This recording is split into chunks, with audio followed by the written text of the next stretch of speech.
This is Bob Power, and you are watching The Bee Shine.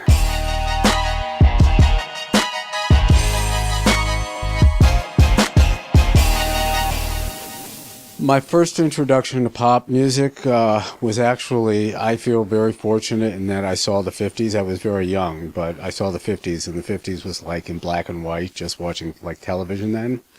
But I used to hear, you know, kind of 50s pop, which came out of big band stuff, and I always used to walk around like, you know, humming the stuff in my head and hearing it.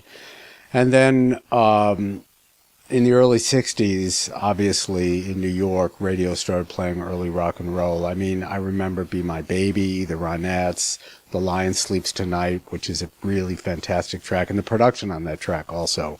It's not just a bunch of guys getting up and singing, it's this whole universe that they let you into. So I remember a lot of stuff like that. I remember my sister spinning 45s in the basement in, I guess it was the early 60s. And, you know, stuff like Be My Baby. I just remember Be My Baby, the Ronettes, and like I said, The Lion Sleeps Tonight. There are many others. When I hear them on the radio now, I'm like, oh my God, I remember that song. So it was really the 8-year-old me sort of hearing this stuff on the radio and saying, wow, that sounds really cool. The transition for me into engineering came relatively late in my career. I was already in my early to mid 30s by the time I started engineering for other people. I started playing guitar in the early 60s, I guess early to mid 60s, and I was like 11 or 12, maybe 10. And Peter, Paul, and Mary were big then, so I used to grab my sister's folk guitar and, you know, learn to play Blowin' in the Wind, and then I quickly got bored with that and started playing House of the Rising Sun.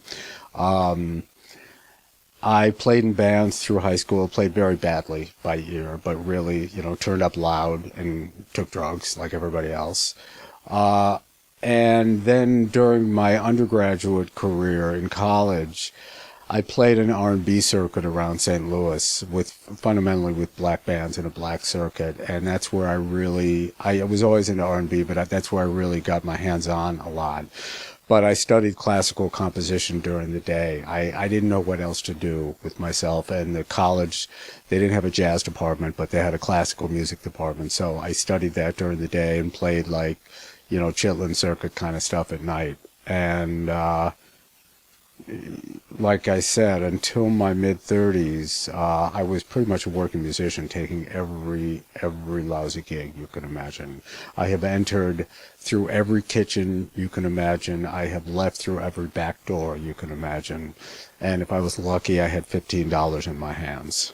My family kind of didn't know what to make of my music career, and I believe that they hoped I would outgrow it.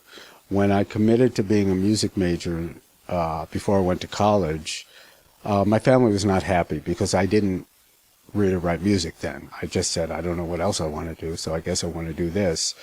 But they supported me as best they could. I mean, sort of emotionally, in the ways that they knew how. And they saw that I worked my ass off. So that, I think, said something to them. And then there was all of a sudden a certain point where, wow, he bought a house? Oh, wow. You know, his records are getting played. Wow, look at all those gold records on the wall. So I think they were very happy about that. But I'd had a pretty thriving career doing jingles and doing television music before I did the record business. The first time I heard hip-hop, you know, I don't really remember.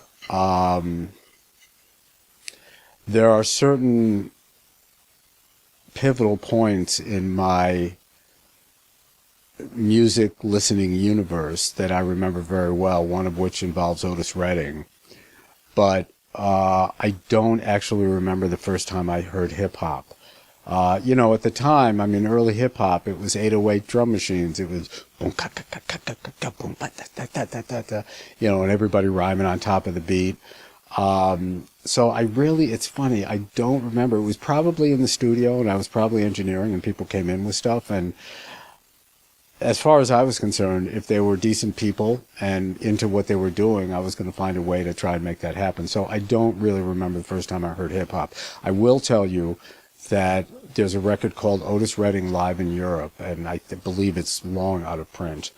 And I remember sitting on my friend Ann's living room floor one afternoon when I was 14, and this record came on, and Try Little Tenderness came on, and there were 10,000 people who didn't speak English screaming, Otis Redding, Otis Redding, and that my life has never been the same since then. I believe that the first artist of note that I did who was into hip-hop that I worked with was Stetsasonic, and I worked on, I believe it's On Fire or In Full Gear or whatever the first record was. There's something that was going on at the time which wasn't so cool, and fortunately I was able to see people as people. I'd always worked in the black community, and it was like not even a thing to me. But the engineering establishment at that point, and to a certain degree still is, a white male boys club. It's funny, the engineering establishment no longer exists because everybody can buy something and go home and do it themselves. So that's the professional well, no, I won't say professional, that's the engineering establishment. But at the time, for the most part, it was a white male boys club. And not that there weren't black musicians in the studio, but most of the engineers were white, and they were almost certainly all guys. And you have to understand that they were used to working with really the best studio musicians in the world, and the same arrangers all the time, and they'd work in the same studio with the same gear. So they'd see the gang, they'd see the same guys, hey Johnny, how you doing, how's your wife? And they'd set up the same microphones and record stuff in the same way all the time. And everybody was a pro, really at the top of their game. Great studio musicians, good arrangers. They lay down charts. The guys would read it down, and on the second time through, they had the record. All of a sudden, there was a bunch of African-American kids coming in from deep Queens or Brooklyn or the Bronx, talking shit. Everybody was 17. They'd never been in a place, and all of a sudden the studio had carpet all over the place and really nice stuff in it. And, there was an adjustment on both sides, but there was a sort of undercurrent of racism, unconsciously, but that went on at the time, which a lot of the engineering establishment said, this shit's not music, I'm not doing this, which I don't necessarily think was racially motivated, but I also think that in terms of sort of social strata, these people really didn't care to sit down with the kids who came through the door and said, hey, what do you want to do? How can I help you? What's funny? I didn't kind of get that till 10 years later, but to me that was something that was notable about engineering, and particularly at that point in hip-hop. And trust me, as soon as record labels and studio owners found out that, wow, there's a lot of money coming, we can book a lot of sessions here, wow, it seems like all this hip-hop work's coming in and we're not getting the old work anymore, then everybody got on the bandwagon once there was money there. When there's that X factor, and a lot of people at labels will say, well, they walked in, I knew they were a star right away. And it's not so much about playing shit, it's about some people just have a presence and a clarity of purpose. And certainly there were people who came through the door who were very charismatic. And there were also, you have to understand, at the time, hip-hop culture was being written. So everything was fresh and new. It wasn't like, wow, I've seen this kind of thing before and I know these guys are really onto something. It was like, wow, this is really cool. I've never seen this before. I've never seen people putting together music like this before and presenting themselves like this. So it was real cool and it was real fresh.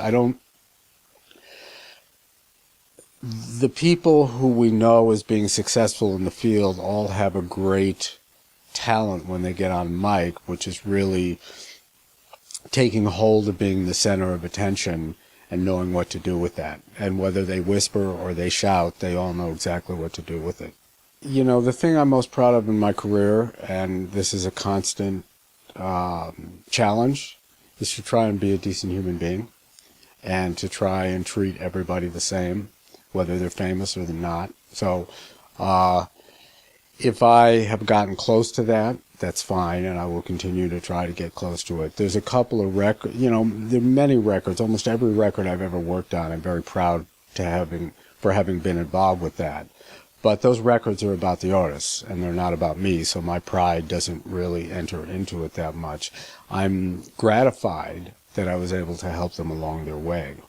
In the future, honestly, I think the only thing that any of us can leave behind that's of any worth is that the people who came into contact with us are a little bit more kind and compassionate to other human beings on the planet. I think that other things matter, but that's what helps people get through their lives. And the fact that we do music and we do things that other people like and like to listen to and makes them feel good, it's really wonderful. But the revolution really starts with the way you treat the person standing next to you.